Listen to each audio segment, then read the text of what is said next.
The floods ravaging the districts of Kaberamaido, Kalaki and Serere, emanating from the rising water levels of Lake Kyoga, have cut off residents in the affected districts to access essential commodities from neighboring communities. Now locals have to choose between risking to the flooded roads that harbor crocodiles and trekking long distances to access basic needs from other markets.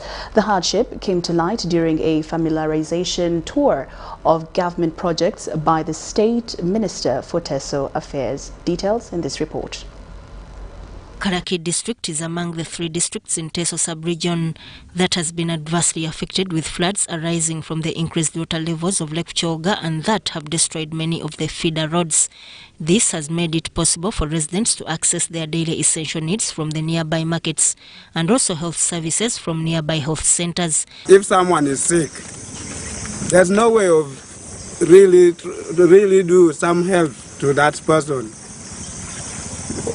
Going to the other side of Kalaki is very far, but from here it's very near, if the road was really okay. The problem is compounded by the absence of earth-moving equipments at the district engineering department to ease the fixing of the destroyed roads. The only grade that we have, that we received from the mother district, came when it was grounded. The engine was taken to Bugembe for repairs. It's now 2 years that the engine hasn't come back. So as we are right now, we don't have the equipments. The district is now seeking for more than 2 billion shillings to rehabilitate more than 250 kilometers of roads that have been ravaged by the floods. But we need at least 20 million shillings per kilometer. 20 million shillings per kilometer to adequately rehabilitate. With the availability of the funds, the first priority will be fixing of the broken bridges that have been washed away before the whole exercise is rolled out in the entire district. As we discussed from the committee, we need to spot out the swamps because the funds are not enough.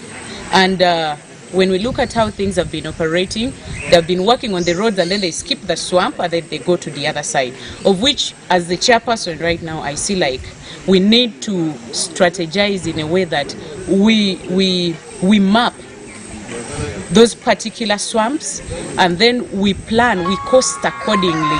In Serere district, the situation of roads is almost similar as the woman member of parliament who doubles as State Minister for Animal Husbandry and Fisheries, Helen Adoa, expresses her concern over the flooded roads in her district. We have about 5 roads that you cannot go through to another sub-county because of roads, because of floods and bad kind of construction.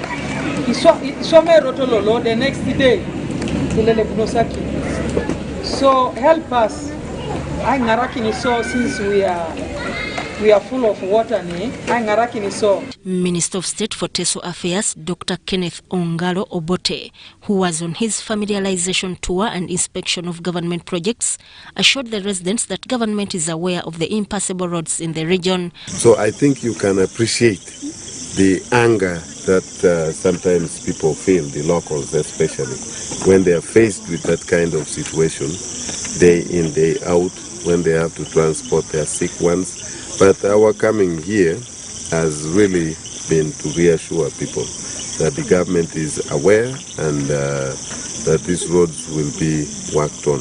However, Ongola Obote blamed the disaster on human activities in the wetlands that have destroyed part of the ecosystem leading to the flooding of the roads in Teso.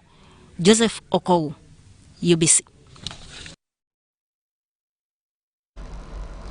On October the 8th, it will strictly be 59 years of self